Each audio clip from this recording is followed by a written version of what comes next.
изпълнителна служба по-точно? Коя съдебна изпълнителна служба? По-точно нещо ми кажете.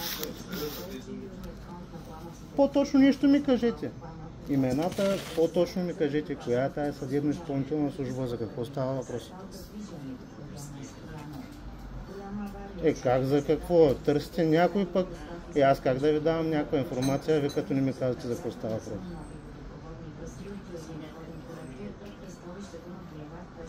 Ами, то си има процедура.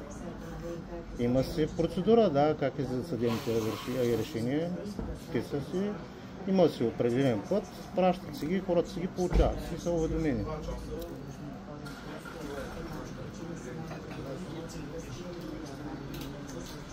Ние нямаме нищо общо с този човек. Ама не мога да ми говориш на ти първото, което е. Второто, което е, защото не можеш. Ма вие откъде знаете на кого е номера? Дали е на Яница? Дали е на Яница? Номера е моя собственост. Може да проверите на кого е номера, като толкова много знаете. Ма няма значение. Ама той е моя собственост номера. Моя собственост е номера. Ама аз имам много номера, може да не ги ползвам, но са моя собственост. И? Ама ви си го търсете и нямам нищо общо с Радослав Димитров. Търсете си го, няма никакъв проблем. Ама няма въобще никаква връзка с никакъв Радослав Димитров. Така че не може да ви помогнем по никакъв начин.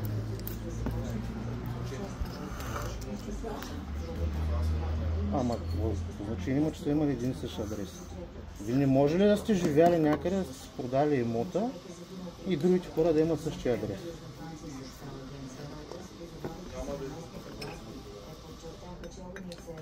Ама защо въобще звъните на този номер, аз не мога да разбера. Ама защо звъните на този номер?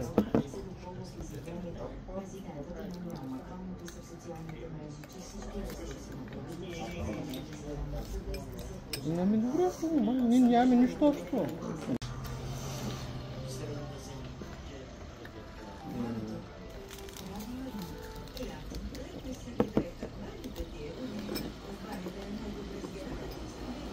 Не, нищо не си дължен. Нищо не си дължен. Ама няма, не мога да звъните се.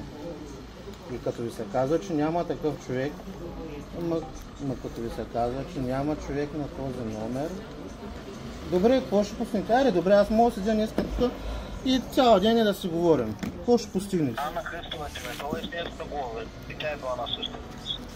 Те може много хора да са били на този адрес, той може да е някакъв популярен адрес. Това е, да кажем, не се сещам или да, сещам се, преди години имали с новото адрес, не съм там, да се обяснява. Ама пак защо трябва да се обяснявам? То не е наша работа да се обясняваме. Ви си търсите някакъв човек, ви си го търсите, няма никакъв проблем. Ние ви казваме, че го няма. Номера да е даден за връзка, да съвпадат името и фамилията и адресите на човека, с който говорим, с този, който търсим. Това, че някакъв номер е даден за връзка, не значи, че този номер вече е на този човек, нали? Не за номера. Тук поставя по дали са познати или не. Само за това не интересува нищо. Това кой използва номер, на кой е бил номер?